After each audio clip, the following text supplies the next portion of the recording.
everybody, this is Everything is Fine, Nothing is Ruined. I am your magnificent host, Tristan.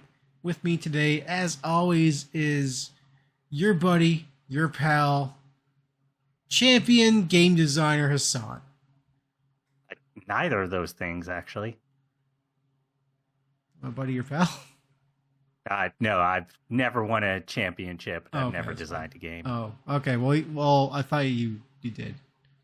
You just got that air to you. You have that I am like a executive game designer vibe to you. So yeah, sorry. I don't make the rules here. I'm just saying what the actual yeah. Like I feel like you're gonna pitch me the next big thing and it from EA, but it's like just another golf game or something. You know? You think golf games are big? No, that's the point. Okay, all right. No, that's the vibe that I get from you on a regular basis. Clearly, that's how it is. I'm sorry. That just is it. Yeah. So, how about that E3 this year, huh? I've got some bad news for you about that. What is it? Well, see, E3, your mother and I decided to send it upstate Okay. to go live with other conferences that have gotten a little too old, Oh my god, he would love that. Yes. Yeah, exactly. As long as every year you can trot him out every early June to make sure he puts on the show up all the time. It's a retirement home for conferences. Oh, but he still has the energy to do it every year, though, right? No, sorry, buddy. No, every year we get video game Christmas, sort of. Just it's advertisements, but still, No, I'm sorry, but no. E3's he's retired, buddy. No video game Christmas anymore? Correct. No video game Christmas. Oh no. Oh. Well, what are we gonna do, Hassan? What are we gonna do? Without actually play games instead? Oh, okay, you can do that. Yeah, sure. Instead of getting just really hype about games that are going to come out 2-3 years from now. Maybe add a couple years. Okay, well, fair enough. Yeah, but I mean, you could play them instead. Well, fair, sure, I guess so. But I mean, where else are we going to go to get the news of the future of consoles then? TikTok. Oh. Stock market. No, just the youths get it via the TikTok. Oh, TikTok. Yeah. Oh, what didn't I think of that? Yeah. Well, what is this wondrous invention, TikTok? It is neither wondrous, or is it really an invention? But if the youths are using it, then it has to be good. Obviously. No. But just no. But Hassan, everything young people do is cool. So. Well, I didn't say it's not cool. I just said it's not good. Oh, okay. Yeah. Gotcha. It's okay. Yeah, I understand. I get you. It's kind of like owning a Sega Dreamcast. It's cool to own one. It's not good to own one. Yeah. That's fair. Hit that nail on the head real hard. Accurate portrayal of the Dreamcast, as much as I love Sega Sanshiro. Mm-hmm. Yep. Look, the Sega Dreamcast was a horrible console. But by God, it was kind of cool to own one. Especially now. It's like, hey, I have a Sega Dreamcast. You have a what? Hell yeah. That thing sucked. Anyway, The online part of it was cool. I'll give it that. it was, yes. I will give it that. Was it good? No. Was it cool? Yes. Still is. Anyways, son, what are we here to talk about today? Well, Tristan, we're here to talk about kind of the state of consoles and the future of them, because I recently bought a Nintendo Switch and then promptly really haven't played it all that much. Wait, well, you mean a Switch? Like an old school sorry, one? Switch 2. Nintendo Switch 2. Fucking hold on. So, first off, the Switch 2's already out. I didn't actually know that. Came out like 2 weeks ago, 3 weeks ago. I don't know. Okay. Second of all, I June 5th. feel very old right now. Second of all, you have a brand new console, and you haven't touched it. Well, I mean, you have, but you haven't touched it much. Yeah, basically. What the fuck? The main reason I bought it is I was kind of worried about tariffs and all that stuff, and just yeah, fair enough. Okay, it costs whatever it is. I think $650. Oh god! In 6 weeks, in 3 months, who knows what it may cost? So it was okay. Well, I'd rather have it now. Yeah. Before the things I want to play on it come out at a known price than wait and risk that price going up. Fair enough. And specifically, it is the Switch 2 is kind of triggered me wanting to talk about this, because a lot of people are talking about the Switch 2 as just being a Switch Pro. And that's not an inherently inaccurate description and portrayal of it as a console. But I think the thing about that sort of description, moniker, portrayal, whatever you want to call it, is that really when you start to get into it and really look at where technology as a whole is at, but specifically we're talking about consoles,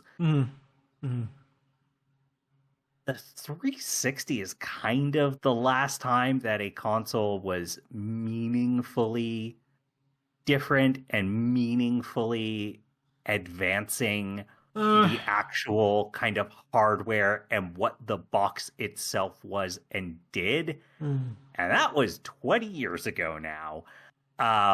Yeah, well, that's true. Not to say that games themselves have not advanced and improved. No, they have. Yeah, you're right. You know, we've certainly had new genres come out since then. We have certainly seen the landscape of games fundamentally change. A lot of Souls-likes. Maybe too many. Ask him for me. Hey, maybe that Summer Game Fest, at a certain point, I was like, I don't want to see another trailer for some just... Fuck. Well, not even... To me, it's not even the gameplay. It was the just, atmosphere of, it's a world where...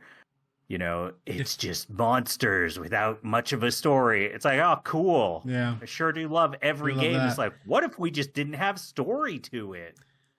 Which gets it wrong, because the Souls games do have a story. It's just not quite. I hear with that nonsense. Yeah. They do.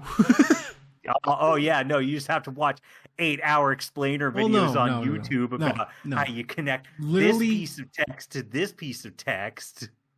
Literally, there are NPCs that tell you the story in the game, but nobody reads that dialogue or listens to them, because it was kind of, oh yeah, forsooth, go ring, blah, blah. They're kind of cryptic, but if you just actually listen to it, it's just like, he did just tell you what to do and where to go. You have to get out.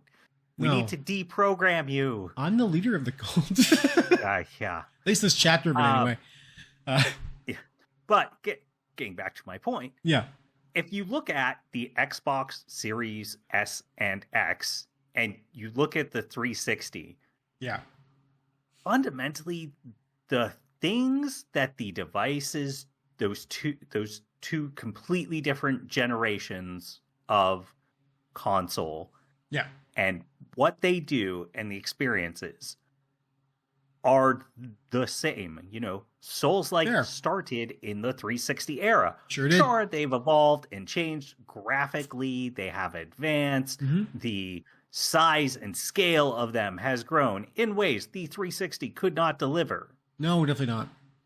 But it's still that same thing. And mainly, I think the reason why we don't quite think that same way that we do with the Switch 1 to Switch 2 is that initially there was a break when the Xbox One and the PS4 launched, where yes, Xbox, they were not backwards compatible. Initially, they said we are doing the thing that consoles would do every couple generations. The PS2 was backwards compatible with the PS1, and the early PS3 were backwards compatible. Nintendo's had an on and off history with it. But this idea of, hey, eventually the new thing says the old stuff no longer works on it. And that just causes this clear delineation in one's mind. Oh, well, this thing, it's because it's so new, it's so radical.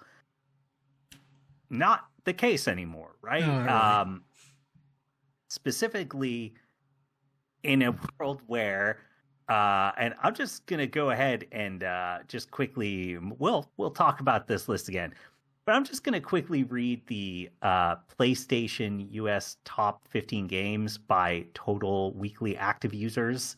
All right, let's hear it. Xbox as well. So for PlayStation, it is going from top to bottom, and I'll just do the top 10. But it's Fortnite, Call of Duty, NBA 2K25, Roblox, Grand Theft Auto 5, Minecraft, Marvel Rivals, Rainbow Six Siege, Madden NFL, EA Sports College. On Xbox, it's Fortnite, Call of Duty, Roblox, Grand Theft Auto 5, Minecraft, Rainbow Six Siege, NBA 2K25, Marvel Rivals, Splitgate 2, and Madden NFL. Now, if you look at both those lists, Fortnite, Roblox, Grand Theft Auto, Minecraft, those games are basically, I think Fortnite's not quite there, but Roblox, Grand Theft Auto, Minecraft, they are all well over a decade old. Some of them getting close to 20 years old at Minecraft this point. Came out in 2011. Roblox is older than that, if I'm not mistaken. Is it? Ooh, I believe so. I actually don't know much about the history of Roblox. It's shortly after. Only there is a British man who can tell me the history of Roblox. Unfortunately, he only tells you things about sound effects. It's true. Released the public 2006. 19 Damn, son. years old. Well, fair enough. Some of those top games are quite old now. On the PC side, we've seen this sort of trend new for consoles, but that's something where that is adding to me this idea of, well, you know, the current generation of consoles and this idea of, oh, they do this new radical thing that would break away from the old thing. As I know that's not the case anymore. These consoles, not the only reason people have them, but a big reason people have them is, oh, so I can continue to play this game that I really like to play and continue to play it. Yeah, if the Switch 2 had come out and was like, oh, you can't play Fortnite on it, the thing would be Fortnite and Minecraft and those other. Because obviously, like best Call make of Duty, sure no one's playing that. You best make sure your new console Fortnite can be played. 100%. Yeah, and I don't think Fortnite. I don't believe Nintendo releases their numbers. I don't think Fortnite's like a top 10 game on the Switch, but it's still popular. Yeah. And if Nintendo had put out the Switch 2 and said, you know, we're breaking that compatibility and these types of games don't work, Yeah. it would have been dead on arrival. So many people would have looked at it and gone, no, I'm not. Why would I be interested in it? What are you saying? Like very few third-party titles, almost none. Okay, well, fuck that. Well, it's not just third party, but it's those third party, the big that hey, this is a game. I have a time sink in that. If I stop playing it, I'm giving up just so much of what I have invested into this game. And in many cases, it's, hey, this game is the thing that I hang out with my friends with. If I can't play that game, it's like, okay, well, my friends aren't just going to be like, oh, well, hey, Hassan can't play this game, so we're all going to stop playing it too and play the thing he now Come on, everybody, solidarity. It's a, no, sorry. Yeah. Like, either figure out how to keep playing this game with us, or the rest of us are going to keep playing it, and I mean, that's you're the one who's isolated. The case for any game. It's like, even in the world of like tabletop RPGs, hey guys, I don't want to play this anymore. Well, that's too bad. We do, so sorry. Yeah. That's even more awkward. They're right there, and you gotta kick them out. Yes. Yeah. And that's the thing about consoles now is I don't know that we will ever see another console come out that breaks compatibility. We might see one that's willing to break very old compatibility. So, hey, the next Xbox might be willing to say, you know what? Sorry, a lot of the original Xbox and 360 games, those will no longer work. I actually think that's very unlikely because those are, the older a game gets, True. Yeah. the easier that stuff is to emulate because, more powerful hardware makes it easier to just overcome and brute force the emulation. This is why I'm waiting for SNK to bring back the Neo Geo into a new console. Nothing but first-party titles with their massive library of video games. Yeah. Neo Geo 2.0, baby. Let's go. Neo Geo 2025. Hell yeah. Let's fuck it up. I don't think the Saudis are going to fund that. Yeah, fuck the Saudis. I think they own 60% of SNK at this point. Yeah, I know. You're not wrong. Fuck them. We're doing it anyway. Yeah, okay. Ball. But when I look at what Xbox, PlayStation, theoretically Nintendo, although they've just reset the clock, but hey, what's the PlayStation 6 going to be? Say, well, it's definitely not going to, it's not going to be a thing that says, oh, yeah, all your old games you can't play on it. What's the next Xbox going to be? Not a thing that says you can't play all your old games. Nope. Another point to that is, so Phil Spencer, head of Xbox, talked about pretty early on into the launch of the current generation, the Series S and X. He talked about how they lost the worst generation and probably the worst time in the history of consoles to be the console in second place, because it's when people built their libraries. And initially I was kind of like, I don't know how much it matters, but I think as this generation has progressed, I've more and more agreed with him and understood where he's coming from, because it's now incredibly hard to try and convince somebody who owns a PlayStation that they should drop their PlayStation, because now we're at a point now more than previous consoles, right? If we look at that 20-year span of PS3, PS4, and PS5, compared to the 20 years before it, so that's essentially 19 PS3 was 2007, so like 1987 or we'll say 1986 to 2006, right? games dramatically evolved, but also, I know for a certain type of person, there definitely is this desire to go back and play 8-bit, 16-bit, 32, 40, 64-bit games, etc. Yeah. Those generations. Yeah, there's a lot of stuff. And PS1, PS2 remasters, they're definitely still happen. There's definitely still nostalgia for it. I mean, PS1 like revival stuff is coming out, is hitting big these days. Like, hey, remember the PS1 graphics? Those look great. Yeah, but like none of those remasters, none of them even sell close to what even more modern remasters like The Last of Us sell. Those make way more.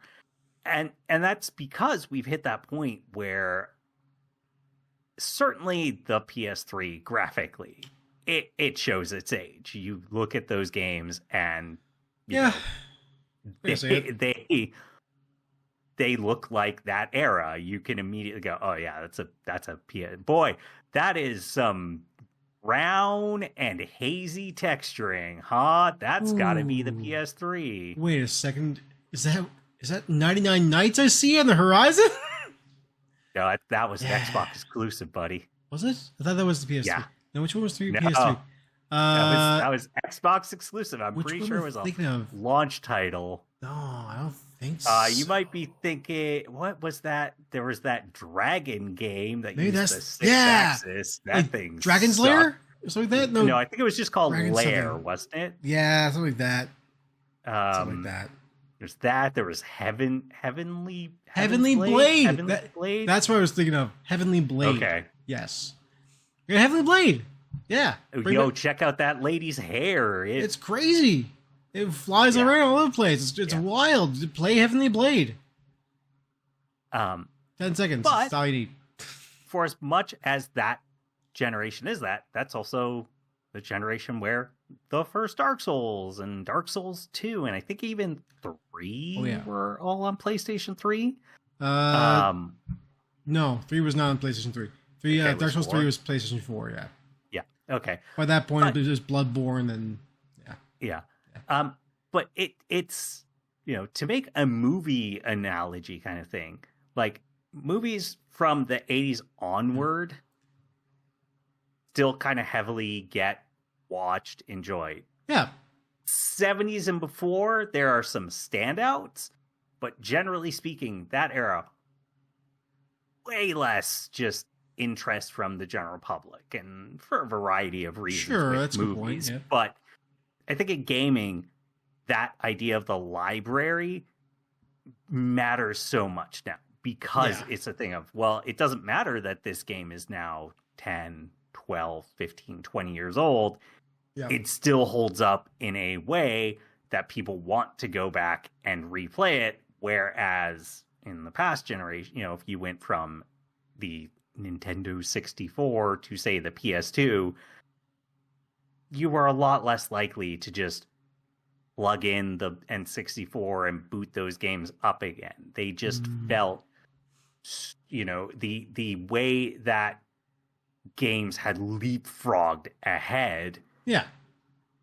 At least for me as a kid, I just remember once the PlayStation 2 came around, very rarely was I pulling out my N64 to play something. Because it was like, no, these PS2 games are just miles ahead. I mean, I agree with that. This is even like, I had all my consoles in one space when I was a kid. The PS2 included, so like PS2, your SNES, your N64, and NES. They were all right there in my bedroom, and just like that stuff. Like I would occasionally pop back to a game that if I wanted to, but yeah, usually as kids like the new hotness, and that's gonna be at the time the PlayStation 2. So like didn't keep getting the new stuff, and the old stuff can go fuck itself for a while. And then when you get old, you're like, oh yeah, the SNES was awesome because it had da da da da da da. Remember the way the Sega Genesis looked and sounded and all this shit. And then we as adults go back to them. We don't do that as kids. Kids are always in the mind of progress, I find, and adults are always sitting here in nostalgia land. Tends to be the case. I mean, we want to progress too, but kids can't have nostalgia, right? They just don't have enough of a lived experience for it. Yeah, I mean, in some way they can have nostalgia, but like not like in the way that adults do, because we have that like remember the past kind of thing. Whereas for kids, that was like, a year ago was the past, and whatever. But for us, a year feels like a day. Time dilates in a weird fucking way when you're older. And I think that's... Oh, it's because you're in the Matrix. Oh, okay, cool. I'm going to fly? Yeah. Yeah. Yeah. Yeah, I'm the... Actually, so speaking of the Matrix, I also think that's something... Matrix Reloaded was the best game. Why? But why the sort of... like the 360 onward era just feels like one continuation. Yeah. And a big part of that is... Those are the consoles where not necessarily the internet and online connectivity started. Yeah. Because that happened way before that. In fact, I can't remember if it's the Famicom or Super Famicom. It didn't happen with the NES, SNES, but those had online services. One of them did. I don't remember which. Sure, the Super Famicom was the one? I think so. I cannot remember. But yeah, the 360 PS3 is where online connectivity in games just really took off and really mattered. And not to say that there weren't big games before that. Your Unreal tournaments and Quakes, etc. There was stuff like that. But when I think about that first Call of Duty Modern Warfare and how just exploded, way bigger than any other shooter. Yeah. And on PC, you had, Counter-Strike at that same time. Again, just exploding in ways. And so that's kind of this other thing where, yes, games have gotten bigger and evolved. Absolutely, yeah. Since that era, but fundamentally, again, on both the Xbox and PlayStation, Grand Theft Auto 5 is within the top 5 most played games. That started in that generation. And it came out in 2015, right? So like... No. It came out in 2012, I believe. 2012? It was on 2012 or like maybe even 2011, because it was on. It was a 360 PS3 game. It wasn't like that weird. It was cross generational. It was like a year or two before the PS4 and the Xbox One came out. You're right. It was basically a year. I'm pretty sure, but you are correct. It's older than that. But it's old enough. But the reason why that that game is still played is because, games have advanced, but like the internet hasn't changed. It's gotten faster. Mention the middle otherwise, 2013. 2013. But compared to in the past, we went from we had dial-up. Yeah. And then we shifted to now we have quote unquote high speed. And since then it hasn't changed, right? The difference between high speed and fiber, which is really sort of the next, let's say, iteration of connectivity with the internet. Yeah. As far as something like a game goes, is a moot point. It is irrelevant. It does not in any way as a technology allow you to do something with a game you could not otherwise do, right? No. And that's kind of this other reason why, looking at these consoles, like ultimately they've all kind of just been a pro version of the previous thing. Yeah, now, you're right. Now getting into what the future of these things is going to be. Just to quickly touch on one observation. You know how like the NFL sports game era of games that it's still going on. I think this is the reason why we feel like these games are the same game every year and they're just roster changes, is because they don't look that much different from the previous iteration. Anyway. Yeah, absolutely. No, I think you're totally right. You know, graphics have plateaued. And that's something to talk about, right? Mm-hmm. What's the future of consoles in a world where future son? You know,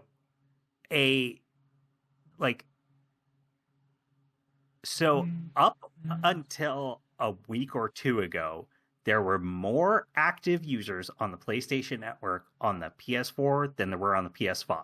A console that's almost 5 years old. And the reason for that is a lot of games were still coming out on the PS4. We're only really getting to the point where some of the new games are going, we are not putting out a PS4 version. Yeah.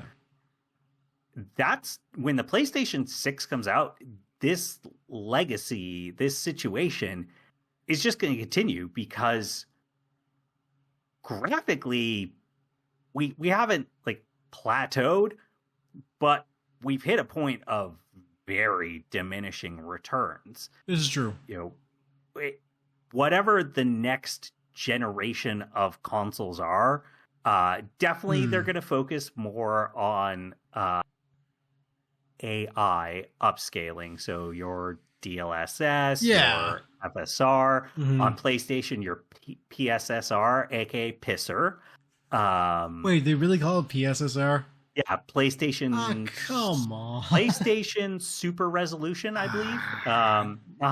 Oh yeah, no. Mark Carney sat there and he talked all about PSSR, PlayStation. You know, Sony's Pisser. Literally, our Prime Minister said this. Mark Cerny. Oh, Mark Cerny. Yes. I was gonna say, like, why did Mark Carney's a gamer? What the fuck? I might have said Carney. I'm not sure. I'm super excited for the PSSR for the PlayStation 5. He loves pissers. You know. Yeah, big into that. But you know, I think it's very clear graphically they're going to focus on those, but that doesn't change the games you can make, really. Not really, no. Hey, you can make a bigger world. Yeah. Especially about it. Yeah, I mean, like, that's the thing. Especially because, like, the diminishing returns come from the fact that, like, a lot of this stuff, especially in the era we're sitting at, because PC gaming has become a much bigger facet of people's lives as well. And we're at a point where a lot of these graphical upgrades are extraordinarily optional. To a point where, like, stuff like DLSS, etc., I can turn it on. I have a graphics card that can make them work. I lead them off because I don't give a crap. And honestly, I don't like the way they look anyway. Yeah, I don't. It looks okay, hate it, but it never looks as good as not having it on. No, like I can count on one hand the amount of games where, like, I was like, oh, this actually looks pretty good, and it pretty much comes down to, like, Cyberpunk, Spider-Man 2, and that might actually be no. Forza Horizon 5. So yeah. Yeah, but like, when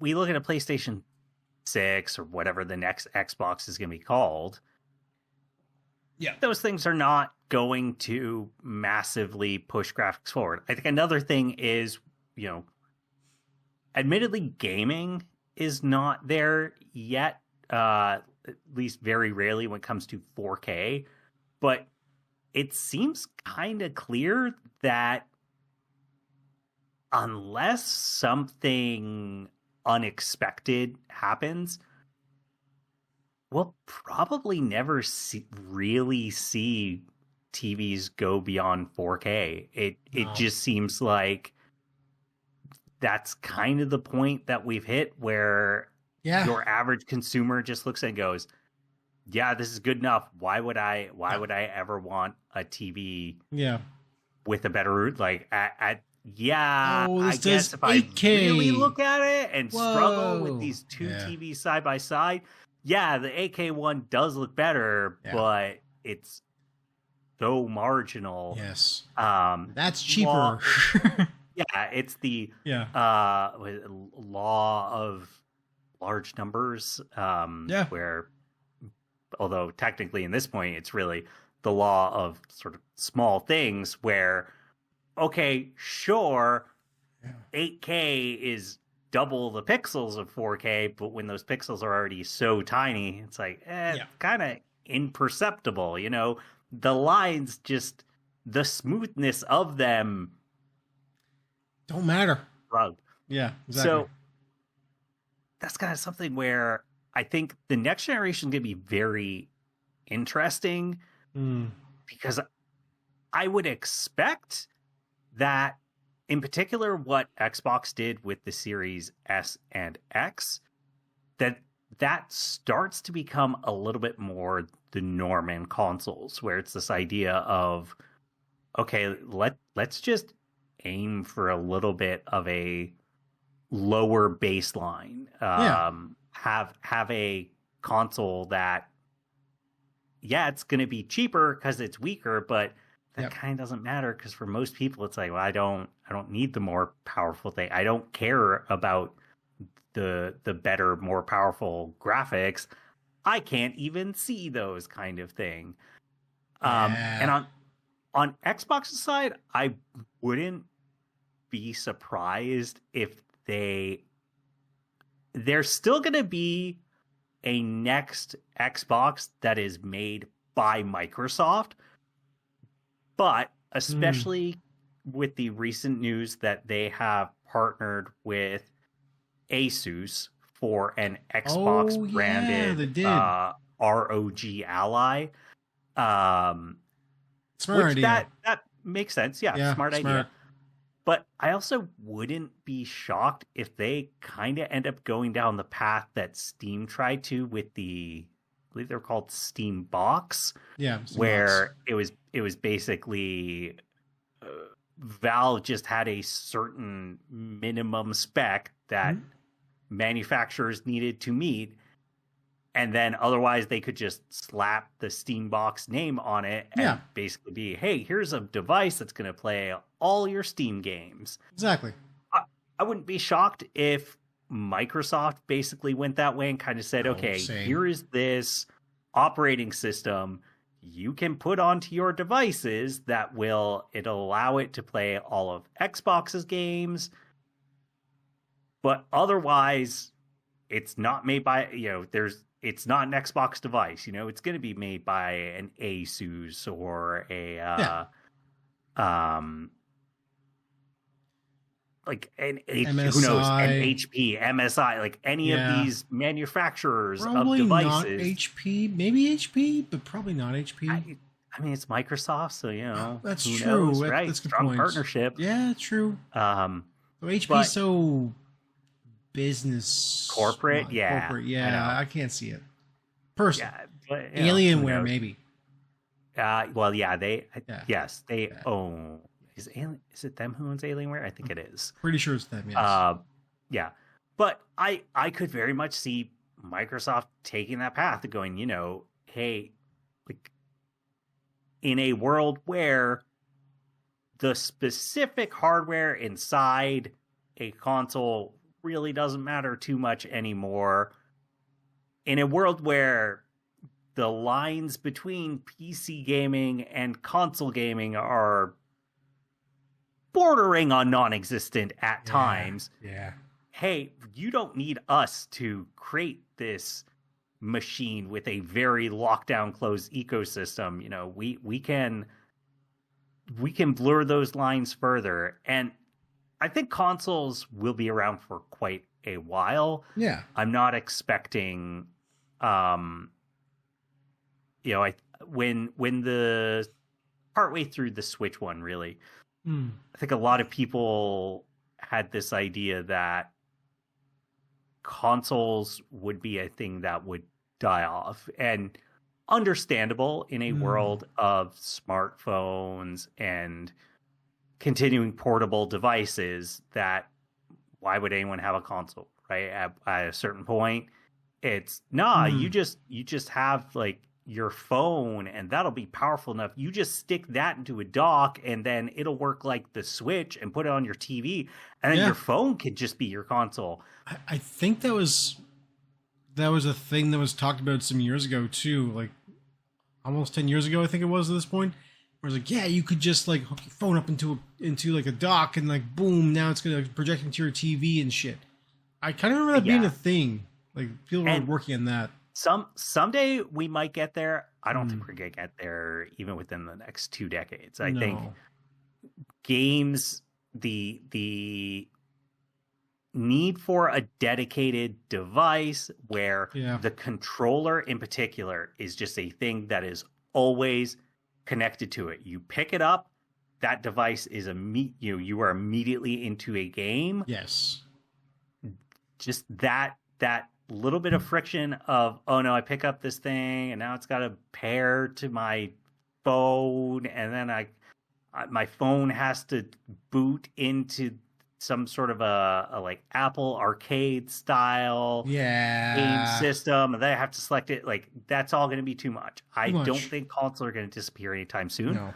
But I do think we continue to see the rise of these handhelds, like the ROG Ally and the Steam Deck. Yeah, it's a great way to play games. Yeah. You can just dock it, and it's our TV. Dock it's a handheld. Look at that. I will say this. I think if you want, so I know there's a lot of people who would. I think Microsoft may want to look into the manufacturers of their like handheld console, because I think their audience they want to take, especially if they're going, if they're going with Asus, or like the PC gaming crowd. That makes a lot of sense. I have a suggestion to Microsoft and their overlords. In their handheld, you find a way to fit some Noctuas in there. The PC gaming crowd will eat that brown Noctuas. Yeah. They don't have to be visible. Just that they know that they're in there, that you put brown Noctuas in there. You're like, fuck yeah. You got me, Microsoft. Yeah. I hate that. There are people who would absolutely just, slurp that up. Noctuas are really good fans. They're incredibly good. Sure. I don't know. I think there are a lot of PC people where it's like, okay, but these other fans are only like 4 decibel louder. So you're not going to hear that difference. Keep Cool's good too. Keep Cool's very good. They're very good fans. But yeah, Noctua's the brown, man. I honestly, I wouldn't be shocked if they got tan casing and they got brown fans. They're spinning. Okay, no, now we're going back to the 70s. I'm not into it. Have you not seen it? You know what a Noctua looks like. Yes. Yeah, it looks like that. No, you said casing, and that's where I'm out. I want my console. No, the casing of the fan is brown. Oh, is tan. Yeah. I thought you meant the handheld. No, that would be. Gotcha. Although, if you want that nostalgia crowd, make it look like a DOS computer. No, we can't. We can't go back to that era. We can plastics. Go back. Oh yes, we can. Make it heavy too. Make it wide. Make it like very deep. Make it very deep handheld. So you like walk around with this fucking so just that Sega. What was that Sega handheld again? Just had stupid number batteries because it was literally a CRT in there. Yeah. They just figured out a way to make it less deep. Flat. Yeah. God, that's gonna kill me. I think what that thing was called. It was like that. Or yes. The Atari Lynx. The Lynx. Yes. Anyway, interesting. But yeah, for Microsoft, I think it's very clear that they are heading down that path of not fully getting out of making consoles themselves, but partnering with other companies and shifting the idea of a console. Sony, not going to do that. They're the market leader. They kind of can't afford to. No, you're right. I agree. And so I'll be interested to see, because they're the one I think is the least predictable of what the future is. Nintendo. Yeah. There's going They're to be locked a in. Switch 3. Yeah, So they're locked in. They're locked in on this Yeah. thing. There's just why would you ever rock the boat unless something radical happens and the Switch 2 ends up cratering because nobody wants it, which pretty clearly isn't going to happen. No, people bought it, so yeah. There's no scenario where they change things. And no reason to. The Switch is a great idea and it's a fantastic device, same as the Switch 2. It's cool. That feels nice to hold. Microsoft, we can't say for certain, but pretty predictable that, okay, they're going to put out a next console. It's going to continue that. Here's the smaller, cheaper, slightly less powerful one, the bigger, more expensive, more powerful one. Yeah. And that they're going to be looking at working with partners to continue branding things as an Xbox device. PlayStation, there's obviously going to be a PlayStation 6.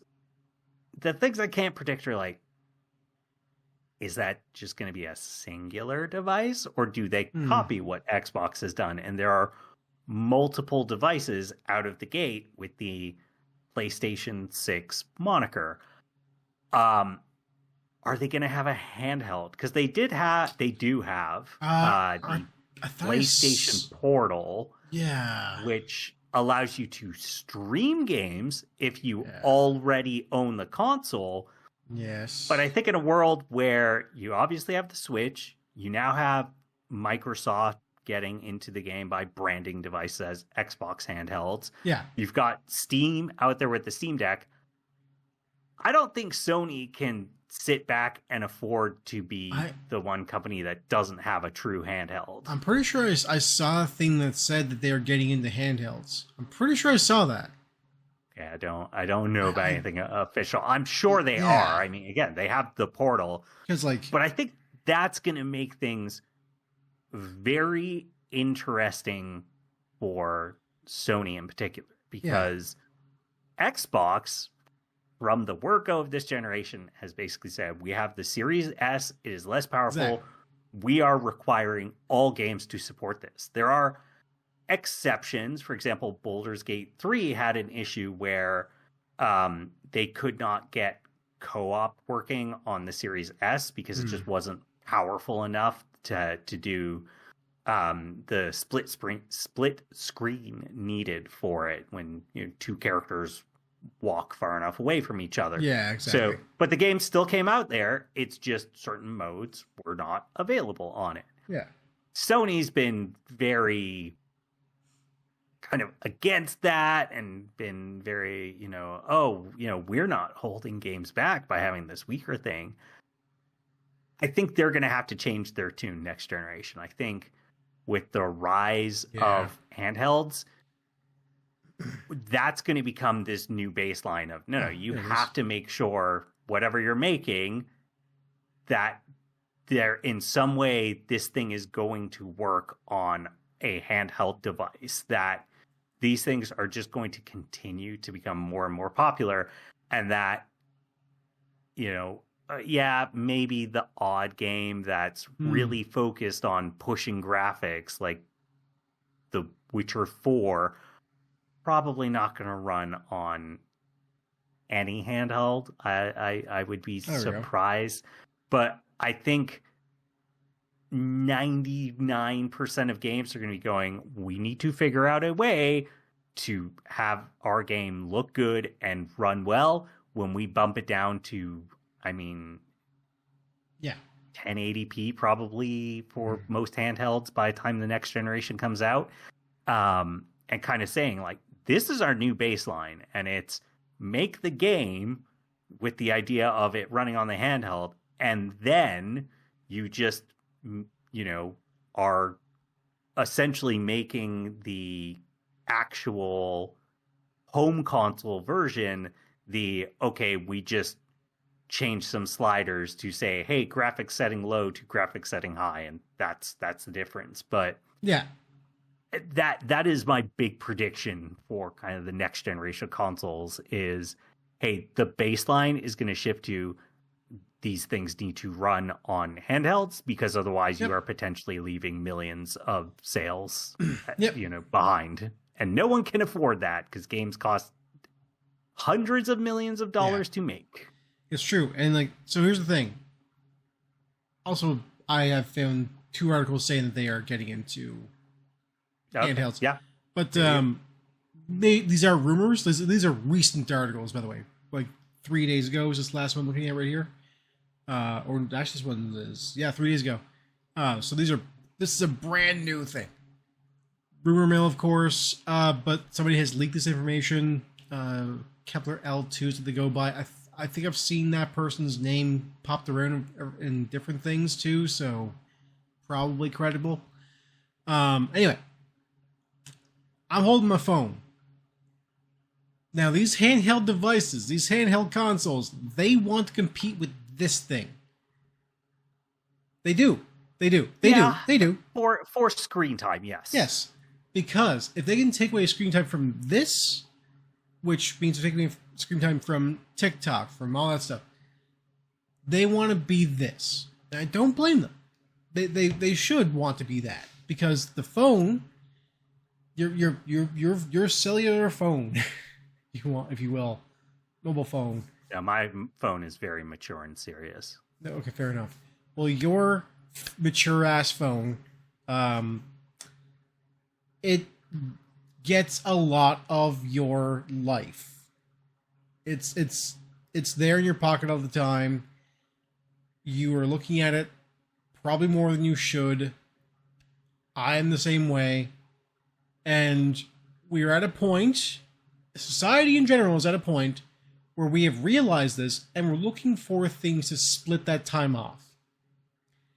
Handheld consoles are a great way to be like, hey, you can still have some screen time and kind of like get that little like dopamine hit of your having a phone essentially, but you're playing a video game, so you feel like it's more productive.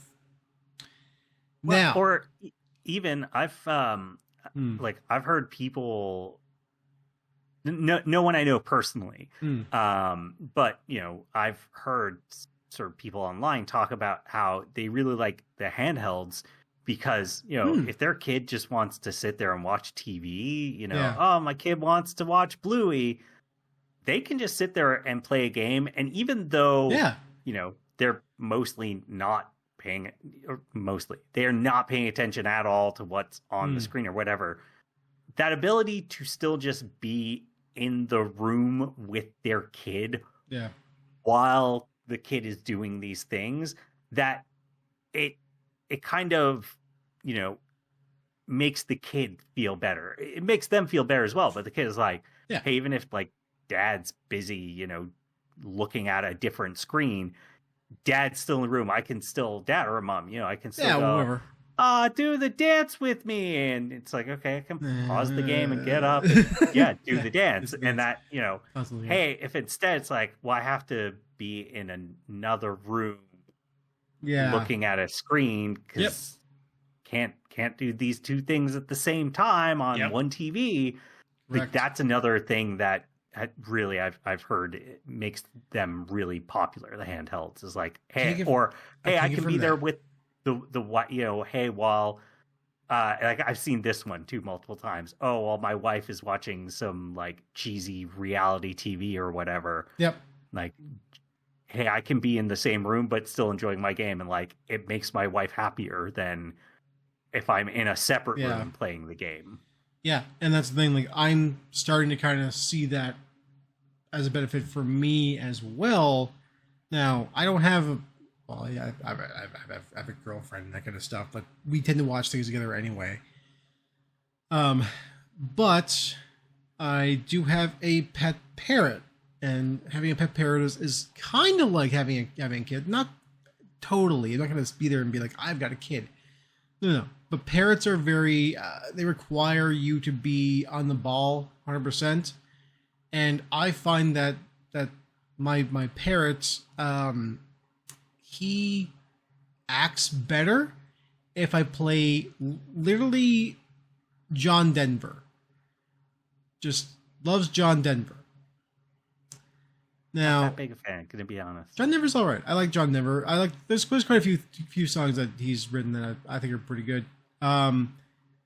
Good songwriter. Whatever, doesn't matter. Point is, he loves him. Anything else, he doesn't really care too much about. But John Denver calms him right down. I don't know what it is. So occasionally, I'll just like put on some John Denver and let him just coast, because he gets like kind of ornery otherwise. But that does mean I need to use one of my devices to play said John Denver, and it could be my phone, or it could be the PlayStation 4 that I have YouTube or Spotify on. Usually it's that, because it's next to his cage. So what am I to do? And one of the things that I want to use, the PlayStation 4 being one of my sources of like console gaming, I usually play a video game on there every weekend, if not in my room here with my PC. But I've gotten kind of away from my PC a little bit, because there's nothing that I want to play right now, and on top of that, there's a lot of hassle with having him in this room as well. He spreads a lot of mess, so it's hard for me to just then clean up that garbage, because there's a lot more nooks and crannies here that he gets into, as opposed to out there in the living room. So I'm starting to think, like, what if I got a Steam Deck and I could play some of the games that I want to play on that? And like, that's actually probably a good idea. And okay, well, hear me out. Yeah. But instead, if I pitch you on, sure, the Nintendo Switch 2 came out June 5th, 2025. Retail price $630. That'll set you up to be ready for the October 16th release of Pokemon Legends ZA. Your favorite game in the world. Come on. I don't like Pokemon, so well, then why do we keep doing podcasts on it? Because you like Pokemon. No, I definitely crawl. It's you who always suggests that topic. I'm the one that hosts those episodes, which means it's your topic. I think that's right. That's how the show goes. When I host, it's we talk about the anime. We talk about spin-off games. Yeah, you're a Poke freak. Poke King, like Poke King in the Midwest. Also, serious note. All right. Yeah, serious note.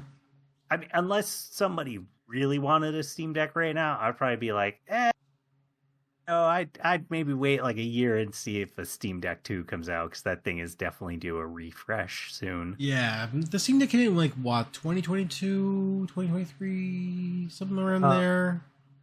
I think it was 22. Yeah. I know it was before Baldur's Gate 3 came out, but like around that February time. 2022. Okay, yeah. It is due a bit of a refresh. 3.5. I don't think it'll happen within the next few months, but I wouldn't be shocked within the next year. Exactly. There's some stuff happening with some of the mobile chips. Could not think of the word mobile for some reason. That kind of indicates like, it's there's Steam said, or Valve. Well, I guess Valve and Steam, but they said, hey, we want to wait for something to make a significant reason to redo this. And it seems like some of the chips that are happening are that. Yep, that's fair.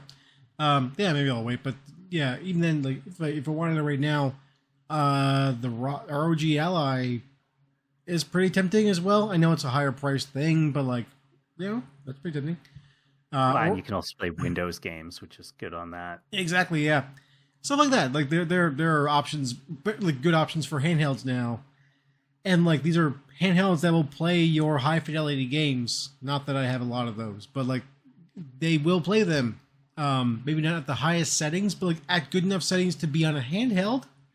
Like you don't need, especially if it's on a handheld, you don't care if you're playing something at the highest possible graphical settings, because it's not going to run it anyway. So you go for good enough, and then but then like if you're playing on the handheld, you don't want to just play it on your PC because now you're on the handheld and that's gonna ruin the experience. Switching back and forth, you can do it if you want to, but I disagree with it in principle. I know it's a thing that they advertise, but I disagree with it. The point is, the games they put out and the hardware that you have in your hand, the handheld, is good enough to run these high fidelity games at decent graphical settings where it's not going to look like garbage. You're going to enjoy the game. And I know that like there are still some bugs in the bugs in the hardware and the software to kind of like make that shit work. And as far as I know, it's been mostly metered out. There are still games out there people will like put out like, hey, will this run on the Steam Deck? Yes or no kind of thing. Or like a sliding scale of like it's got like a 6 out of 10 on the Steam Deck kind of thing. It's like good enough. Well, I think the key thing there is these kind of the thing we've been saying. These handhelds, they're not going anywhere. No. These are in many ways the future of consoles, and so even if you picked up a Steam Deck today, even say I just said, maybe I'd wait a year kind of thing. But even if you picked up a Steam Deck today, most new games coming out, they're going to continue to run on, we'll call it the Steam Deck 1, fairly well for the next 3, 4, probably even 5 years. There'll be some outliers that, again, your Witcher 4s or whatever that really want to push graphical fidelity and don't care about low end or whatever. But 99% of games going to be no issues. And I think that's a key thing about that, right? Is you can feel good picking up a handheld device and going, hey, this thing's not going to be obsolete in 2-3 years. It's going to be a while.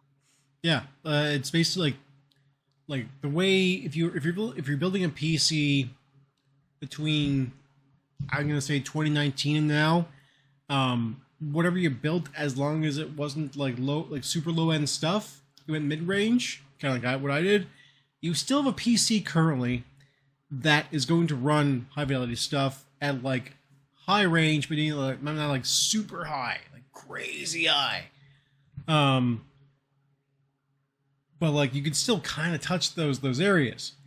Now, the thing is, if the handhelds get to that point where they can start poking into extremely high fidelity stuff and start using DLSS and all these other chipset things, it does mean that handhelds are going to be the best option to play video games. And I think we're honestly in that point where, especially because the Switch came out in 2017, 2016? 2017, I believe, was the Switch one. Yeah. Yeah, it was definitely 2017. Yeah, so 2017, the Switch comes out, and that blows our fucking minds. We go like, this thing is cool because you can you can take it with you. It'll play like the big games you want to play. You can dock it, play it on your TV if you want to. Perfect. What else do you really, really want? And then everybody else went like, huh, I do want that. But not necessarily a Nintendo one, because that's their first party stuff. But what else is out there? And like, now Steam blew the door off with like, okay, Steam Deck back in 2023. It's like, okay, now we're talking. Like, once they took that step and we all realized, oh, this is a good idea, I think we're at a point where handhelds are going to, I'm not going to say totally rule the video game market, but like a large, chunky portion of it. Definitely. Yeah,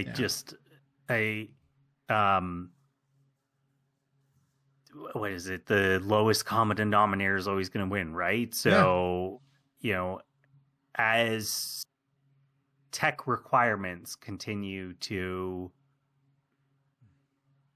not plateau, but not really progress, as lower end hardware can continue to be, the difference between the visuals and the gameplay of lower end hardware versus high end hardware, yeah, just naturally handhelds are going to become a better and better option for people. Well, I can just spend this money.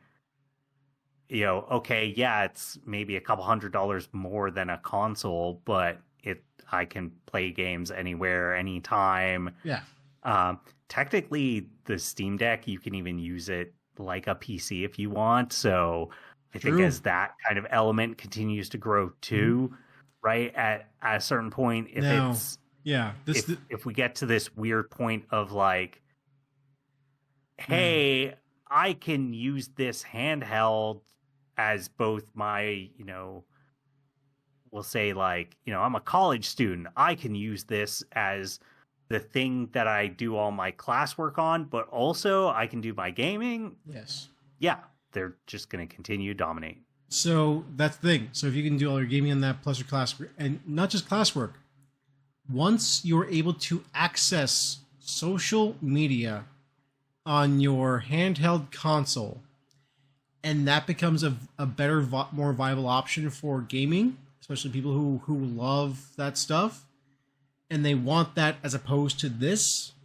I do mean opposed to phone. I mean, they're never going to replace the phone because your phone you can shove in a pocket. Exactly, right? It's way easier too. But if you're able to mostly replace this, especially if you're able to if you're able to kind of get it in the mindset of like, okay, instead of taking out your phone, if let's say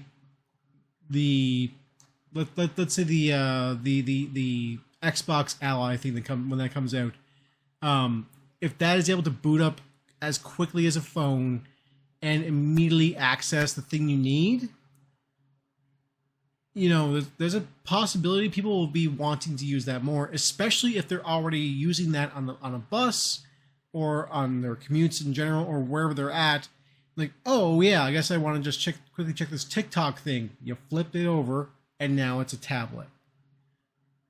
Yeah, they're a little bit too thick and heavy for that at this point. I still think most people go, no, I'm just gonna pull. It's so much easier to pull up my phone. Sure. It's nicer in the hand, single palm it kind of thing for that stuff. True. Maybe someday. I don't expect any of that to happen soon, but I could see it. And even for me, like what I will do with my phone is basically like I will have this on this little kickstand on the table playing a video or something like that, and then I'm playing a video game on top of that. So double the media basically, because we're at that point where we're so hyper media addicted that we want to do that. And again, so am I. It's not just you guys. Where you're playing a game and you have your phone streaming a podcast or a video or whatever you're doing, and it's just like, yeah, you can do both at the same time because our attention spans are fucked. But if they can tap into that as a console system and get us out of using double devices, let's say there's just a little dedicated sliver of the game console, the handheld's screen dedicated to Twitter or dedicated to TikTok or whatever. I'm just saying, mitigate some of the usage of the phone. Maybe you don't care so much about it. We should start wrapping up. But I just have one last final prediction. No. And that is that the Ouya is going to return and become the first console to hit 200 million units. You fucker. I was going to predict that. Look, it's the open, universal, and console. Who could, of course it's going to be the biggest thing ever. Yeah. Ouya 2 2028. 2028. Anyways, yeah. Why are you telling people where to find us? I don't want to anymore. Go to our Blue Sky, which is at EIF and AR. We are there. You can yell at us about how much you love the Ouya 2 coming in 2028. You've heard it here first, folks. Ouya 2 2028. Ouya. Anyway, go to our Spotify, iTunes pages, leave us reviews, rate us something, click buttons, and on YouTube as well. Make your life happier by doing so. There's a bell. Click that. See what that does. I don't know what it does. It scares me. Also, go to our friend's site with djdane.com. This guy does our music. djdane.com. Go there. Listen to his great tunes. And, like, hey, like everything now, you can just get him on a handheld. Okay. Yeah. Yeah. I mean, essentially anything's a handheld if you lift hard enough. Oh, okay. I thought we were like trapping him inside a device. Oh, you could do that. style. Yeah, you could do that too. Or you could just pick him up and okay, use him great. as a handheld. Yeah. No, I want to trap him in a device Tron style. Well, that's cool too. Yeah, yeah. Does he get the really dumb, like, kind of like half glowy, like, suit? That's really his choice. It's sort of a mixture between Tron and Pantheon. It's like, he can reshape the digital world, but he's still very much stuck in it and less, godlike. He's got like right there, kind of but not so part. much everywhere else. Yeah. That's too bad. Very Matrix in that sense. Yeah. Yeah. Kinda. Yeah. He's like Morpheus, but not Neo. That's me. Gotcha. Yeah, okay. Yeah. Anyway, that is it for our show.